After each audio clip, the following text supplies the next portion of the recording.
It started with a megaphone at 6:30 in the morning, a sound so harsh it could have sanded paint off a car, and a voice that was part gravel, part glitter shouting, "Get out of the car now! This is an HOA emergency." My wife Rachel was still in her sheriff's uniform from the overnight shift, blinking at me from the driver's seat, too tired to do more than sip her coffee. We hadn't even stepped out of our car when Karen, the infamous HOA president with a personal grudge against anyone she couldn't boss around, marched up and slapped this neon orange sticker on our windshield. She started yelling for the benefit of nobody but herself that she was placing Rachel under citizen's arrest. Her big crime parking in our own driveway, on our private property, while wearing a badge. You can't make this stuff up. Now, what Karen didn't realize, and honestly what she never bothered to check, was that Rachel wasn't just some deputy, she was the actual sheriff. And she was about to teach Karen the real meaning of jurisdiction along with a lesson or two in humility. The day before, Rachel had managed an armed robbery call, searched for a missing kid, and finished her shift negotiating a 3-hour hostage situation that ended peacefully, all thanks to her cool nerves.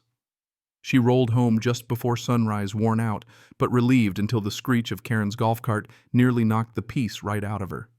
Karen, decked out in a sparkly HOA windbreaker, zipped down the street and slammed to a stop by our mailbox, clipboard in hand, orange violation stickers at the ready. I remember stepping out onto the porch in my robe, half asleep, coffee in hand, wearing only one slipper, because even then, I knew better than to interrupt a Karen in full peacock mode. She snapped pictures of Rachel's marked police SUV, muttering about visual clutter and how squad cars weren't approved vehicles under HOA guidelines. Then she stuck that orange sticker on our windshield like she was branding cattle and barked, "You've got 10 minutes to move it or we tow." Rachel, cool as ice, stepped out, all 5'8" of her in full sheriff gear. Karen didn't even blink. "This uniform doesn't scare me," she snapped. "We've had people pretend to be cops around here. You're not the first."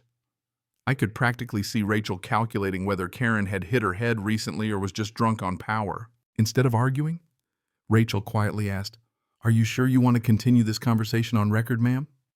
Karen wasn't listening. She called in her enforcement team, 2 older guys in windbreakers marked Neighborhood Command, fake ticket books in hand, one with a plastic Halloween badge. Karen barked orders like a field marshal, had one of them kneel in front of the tire to measure how close it was to the sidewalk, the other writing a citation for excessive tire thickness, which isn't a thing, by the way. I started recording from the porch, figuring at least we'd have something for the county's annual Idiots of the Month meeting. Karen started ranting about her cousin on the zoning board, saying he'd show up soon to validate the arrest. Rachel stayed calm, asking what exactly she was being accused of. Karen puffed up and said, "Impersonating an officer and obstructing HOA compliance." "That's a felony." Rachel just tapped her earpiece and quietly called dispatch. Code 1045A, harassment of a law enforcement officer. She gave them our address like she was ordering a pizza. Karen, totally oblivious, turned to me and said, "Your wife's in a heap of trouble. The HOA has jurisdiction here. Driveways aren't private property unless stated." I laughed so hard I nearly choked on my coffee. Karen mistook my laugh for fear, sneered, and told me to think about hiring a real lawyer. About 5 minutes later, sirens pulled up 3 squad cars. Karen looked smug, like her cousin had sent the cavalry, but when the officers got out and saluted Rachel, her face curdled like sour milk. Officer Miguel, Rachel's old partner, walked up, nodded at her, and said, "Everything okay here?" Sheriff Karen froze. "Sheriff, what are you talking about?" That's when Rachel flashed her badge, County Sheriff Rachel Lynn. Karen's mouth opened and closed like a beached fish. Rachel explained that the HOA president had tried to arrest her for parking her marked vehicle at her own home. Miguel turned to Karen and asked if she understood what impersonating law enforcement looked like. One of the enforcers tried to sneak away, tripped over the curb, and landed face first on the lawn. The other developed sudden amnesia, claimed he was just dropping off a newsletter. Miguel asked Rachel if she wanted to press charges. She shook her head but said she'd be filing a complaint. Karen tried to save face by demanding proof our property was exempt. I went inside, brought out the deed, and handed it over. It clearly stated our house and driveway were in a grandfathered zone outside the HOA. Karen sputtered, "That can't be. I updated the registry myself," Rachel asked. "Did you file those updates with the county?" Karen looked around for an exit, then mumbled, I'll be back, and zipped off in her golf cart, knocking over our recycling bin. That moment better than reality TV? Rachel grinned and said, "No, that was just the pilot. This season's just getting started." News spread fast. By the time everyone was sipping their second cup of coffee, our neighborhood chat was flooded with screenshots from my video, "HOA Queen Gets Schooled by Sheriff." "You can't arrest the law." Karen, with reactions ranging from wild laughter to actual relief. Karen had been running the HOA like her own personal kingdom for years, handing out fines, declaring herself judge, jury, and executioner of everything from mailbox height to garage door color. Now she'd tried to arrest the actual sheriff in front of her own home and failed spectacularly. Rachel honestly was too tired to celebrate. She filed her complaint with the county, submitted both her body cam footage and my phone video, not because she wanted revenge, but because she knew unchecked power only gets bolder. She was right. That afternoon, a certified letter arrived from the HOA accusing Rachel of creating a hostile environment and impersonating law enforcement. The letter demanded she stop parking in her own driveway or face legal action. Rachel just exhaled, rolled her eyes, and made calls to the county legal advisor, Hannah, who drafted an official response so sharp it probably cut Karen's ego in half. By the next morning, a deputy served Karen a cease and desist order for harassment. Karen retaliated by distributing flyers warning about dangerous impersonators in uniforms. She even included a blurry screenshot of Rachel next to her squad car. Neighbors called us, some to laugh, others genuinely worried. Rachel kept her cool, but with Karen's wild accusations now in writing, this wasn't a neighborhood squabble anymore, it was defamation.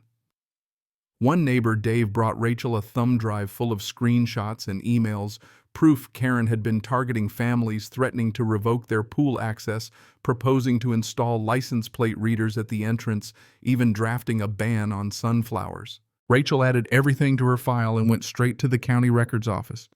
Turns out HOAs have to follow rules too. The original documents from 2008 proved our house was outside their reach. Rachel filed a formal motion to review the HOA's authority, putting Karen's little empire under a spotlight she couldn't escape. That night, Karen went live on Facebook, ranting about conspiracies, law enforcement corruption, and how one woman was ruining everything. The video was shared, then ratioed with comments like, "You lost your mind, Karen. The sheriff owns that driveway." Then came the twist. Nayan, a former board member, reached out. She revealed Karen had hired her nephew as a compliance assistant, funneled HOA funds to family, and rewritten rules without votes. Leah, a quiet accountant who'd served under Karen, showed up at a coffee shop with a laptop full of evidence receipts for consulting fees, fake seminars, and a community defense retainer that was just her nephew running a YouTube playlist and handing out badges. Rachel forwarded everything to the county auditor, and then court. The courtroom was packed, neighbors filling seats and lining the walls like it was movie night. Karen swept in wearing a tailored suit binder in hand, acting like she'd already won. Her lawyer, a guy whose face I'd seen on bus bench ads, gave a dramatic speech about Karen's emotional trauma. Rachel's attorney stood quietly, handed the judge our evidence packet, and played the body cam footage. The whole room watched Karen slap a citation on a marked sheriff's SUV and shout about her authority. When the judge asked Karen if she had the legal right to arrest the sheriff, she cited HOA Statute 11, flipped frantically through printouts, and claimed the community needs to feel safe. The judge dismissed the case as frivolous and retaliatory, warned Karen against further harassment, and Rachel, calm, collected, walked out a hero. But Karen didn't stop. Days later, she hired 2 guys in knockoff uniforms, calling them the Neighborhood Compliance Task Force, and sent them to our door with a homemade flyer. Rachel asked if they were aware they were impersonating officers on a sheriff's property. The men left fast. The county traced them back to Karen. She'd set up a fake LLC to hire them. This time she crossed into criminal territory, impersonating security, unauthorized surveillance. A warrant was issued. Deputies served it. Inside Karen's home, they found a command center, property maps, photos of Rachel bizarre rants, rewritten rules plastered across the walls. Karen was taken for a psychiatric evaluation. With Karen removed, the HOA board finally acted. They suspended her, began undoing her mess, and passed Rachel's law protecting law enforcement vehicles from HOA restrictions.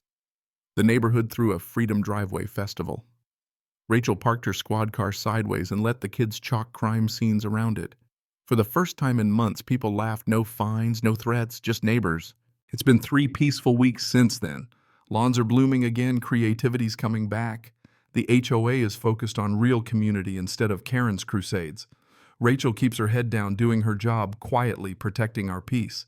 But Karen, well, rumor is she's still out there plotting her next move. Folks spot her car at odd hours, catch glimpses of her in the bushes with a notepad, but nobody's scared anymore. The whole neighborhood knows what real authority looks like now, and it's not a glittery windbreaker or a megaphone. Sometimes the scariest sheriff isn't the one with the biggest badge, but the one with the most patience. So tell me, where do you draw the line between protecting order and abusing power? Have you ever seen a community turn on its own? I'd love to hear your stories. Your take on justice and neighborly revenge. Drop a comment. And let's talk about what community really means.